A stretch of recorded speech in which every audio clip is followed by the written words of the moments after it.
नमस्कार साथियों, आज हम बात करेंगे थार के सितारे, शिक्षा संत, किसान मसीहा, पूर्व केंद्रीय मंत्री, गरीबों की दौलत के नेकी के राम, स्वर्गीय चौधरी दौलत राम जी सारण के बारे में। इस वीडियो में बात करेंगे कि कैसे स्वर्गीय दौलत राम जी सारण ने संघर्ष के साथ अपने जीवन को जिया, कैसे सामंतवादी ताकतों के खिलाफ वो मजबूती से लड़े। यदि आपने अभी तक हमारे इस चैनल को सब्सक्राइब नहीं किया है तो मैं आपसे निवेदन करूंगा कि आप हमारे इस YouTube चैनल को सब्सक्राइब कर लें ताकि समय समय पर ऐसी वीडियोस आप तक पहुंचती रहे। तो आइए शुरू करते हैं बिना समय गंवाए इस वीडियो को। कहते हैं कि अपने बाप को बाप कहने में बेटों को शर्म आने लग जाए तो समझो मानसिक गुलामी की गहराइयों में युवा पीढ़ी जा चुकी है। राजस्थान में अनेक किसान मसीहा हुए हैं। रामदान जी डौकिया, बलदेव राम जी मिर्धा, परशुराम जी मदेरणा, कुंभाराम जी आर्य, जो एक राजनेता होने से पहले किसान वर्ग की जागरूकता के सिरमौर रहे हैं। पार्टियों को थामने से पहले इन्होंने किसान वर्ग के लिए इतने कार्य कर दिए थे कि आज हम चाहे किसी भी राजनीतिक पार्टी के समर्थन क्यों न हो, मगर इनको सैल्यूट करना नहीं भूलते हैं, इनको सलाम करना नहीं भूलते हैं। ये लोग वर्ग चेतना की मिसाल थे।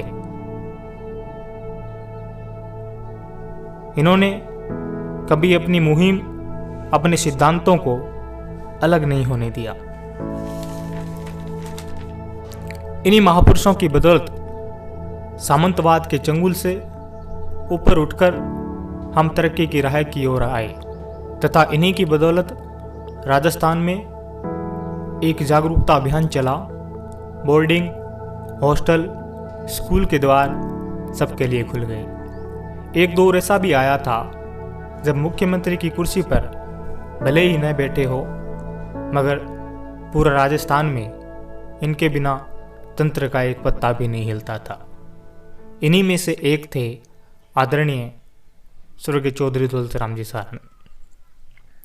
महान स्वतंत्रता सेनानी, राजस्थान केसरी, मरुधर का गौरव, थार के गांधी, राजस्थान के ज्योतिबा फुल्ले आदि नामों से विख्यात किसान नेता, पूर्व केंद्रीय मंत्री स्वर्गीय दौलत राम जी सारण का जन्म 13 जनवरी सन 1924 को राजस्थान की चूरू जिले के सरदार शहर तहसील के एक छोटे से गांव ढाणी पांचेरा में किसान परिवार के घर हुआ। उनके पिता का नाम दुलाराम जी सारण व माता का नाम भूरी देवी था। कहते हैं कि जब दौलत राम जी का जन्म हुआ तो भोगा गांव के प्रसिद्ध टीले के तपस्वी साधु केलपुरी जी ने यह भविष्यवाणी की कि ये बच्चा बड़ा ही यशस्वी होगा। ये सिर्फ परिवार ही नहीं बल्कि पूरे बीकानेर संभाग का नाम रोशन करेगा। उस समय गांवों की तो बात ही क्या करें, नगरों तथा कस्बों तक में शिक्षा व्यवस्था उपलब्ध नहीं थी, लेकिन सारण परिवार का शिक्षा के प्रति बेहद लगाव था। इसी के चलते उन्हें गांव के मंदिर के पुजारी द्वारा पढ़ाई जाने वाली बाहरणी, जिसे हम पहाड़ा पाठ भी कहते हैं, उसे पढ़ाने के लिए वहां पर लगा दिया गया, जिस कारण दौलत राम जी का पढ़ाई के प्रति रुझान बढ़ा और उन्होंने प्रारंभिक शिक्षा गांव के पुजारी से ही ग्रहण की। थोड़े बड़े होने पर, लगभग 12-13 वर्ष के होने पर उन्हें पास के कस्बे सरदार शहर के सरकारी विद्यालय में भर्ती करवा दिया गया, जो नर्सरी से 8वीं तक संचालित था। इस प्रकार दौलत राम जी ने 8वीं तक की शिक्षा सरदार शहर से ग्रहण की, लेकिन इससे आगे की शिक्षा व्यवस्था न होने के कारण इन्होंने आगे की पढ़ाई स्वयं पब्लिक लाइब्रेरी में जाकर अनेक किताबें पढ़कर अपना ज्ञान बढ़ाकर पंडित गौरी शंकराचार्य के मार्गदर्शन में पूर्ण की। कहते हैं कि जब दौलत राम जी 16 वर्ष के थे तब सन 1940 में 40 और 41 में उन्होंने स्कूल के एक अध्यापक के खिलाफ के साथ किसी रईस द्वारा मारपीट के खिलाफ बीकानेर रियासत की पहली छात्र हड़ताल की थी। सन 1942 में स्कूल प्रशासन द्वारा गांधी जयंती नहीं मनाने दी जाई, फिर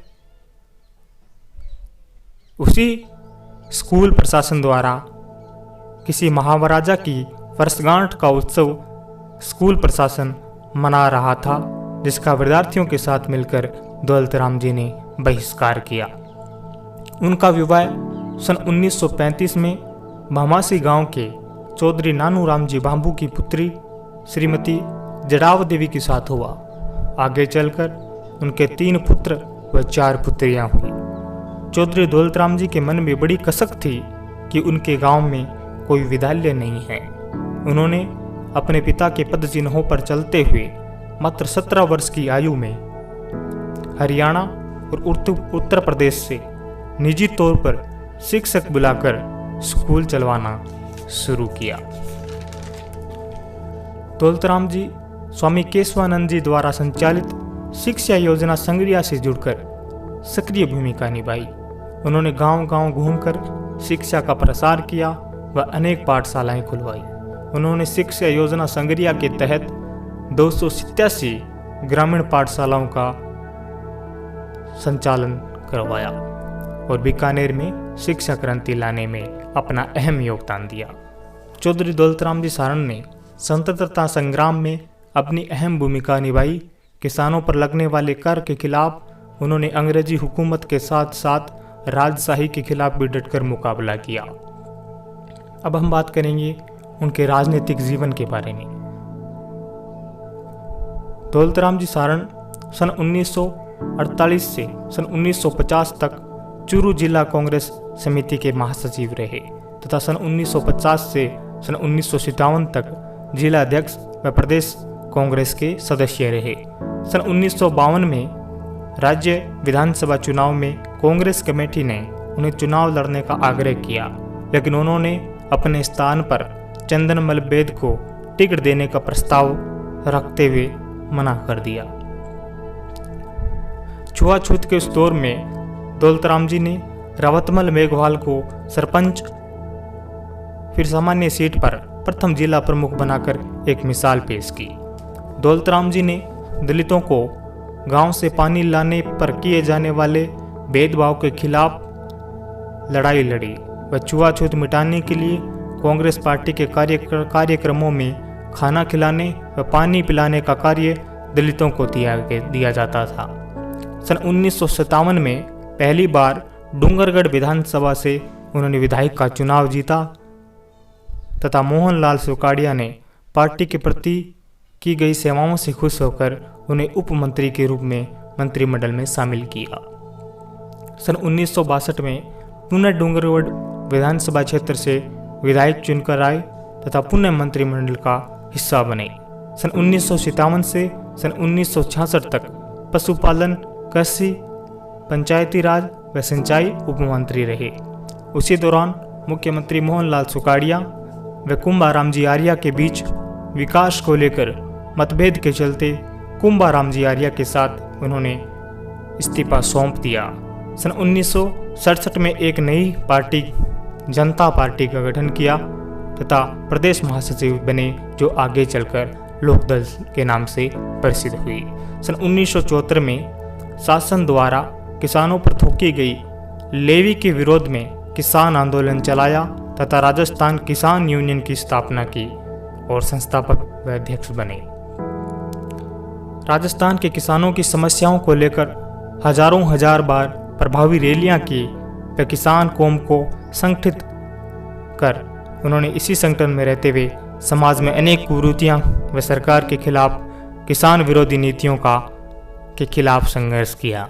सन 1977 में चूरू लोकसभा क्षेत्र से हल्दर चुनाव चिन्ह से लोकसभा सांसद बने। सन 1980 में पुनः लोकसभा सांसद बने। इसी प्रकार सन 1989 में पुनः सांसद बने। सन 1990 व 91 में श्री चंद्रशेखर ने कांग्रेस समर्थन में केंद्र में सरकार बनाई व दौलतराम जी सारण को शहरी विकास मंत्रालय पद सौंपा।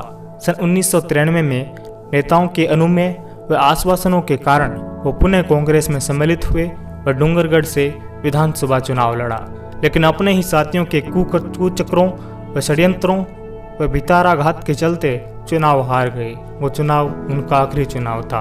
उन्होंने समाज सुधार में अनेक कार्य करे, जैसे किसानों की जागृति के लिए गांव-गांव घूमे, छुआछूत के खिलाफ अभियान चलाया, स्वच्छता अभियान चलाया, पेड़ लगाओ अभियान चलाया, सामाजिक कुरीतियों के खिलाफ लड़े, प्रौढ़ शिक्षा व बालिका शिक्षा के प्रसार के लिए गांव-गांव घूमे, आपनी योजना के तहत गांव में मीठे पानी पहुंचाया। इस प्रकार उन्होंने अनेक समाज सुधार के कार्य की। 87 वर्षीय चौधरी दौलतराम जी सारण का देहांत 2 जुलाई 2011 को जयपुर में हुआ। उनकी अंतिम संस्कार सरदार शहर में राजकीय सम्मान के साथ किया गया। उनका शव तिरंगे में लिपटी बैकुंठी की यात्रा पूरे कस्बे में निकाली व गार्ड ऑफ ऑनर दिया गया। आज के इस दौर में स्वर्गीय दौलतराम जी सारण को किसान बहुत याद करते हैं, क्योंकि आज सत्ताधीश जब जब किसानों पर जुल्म ढाती है, किसानों के लिए काले कानून बनाती है, तब तब हमें चौधरी स्वर्गीय दौलतराम जी सारण की याद आती है। धन्यवाद।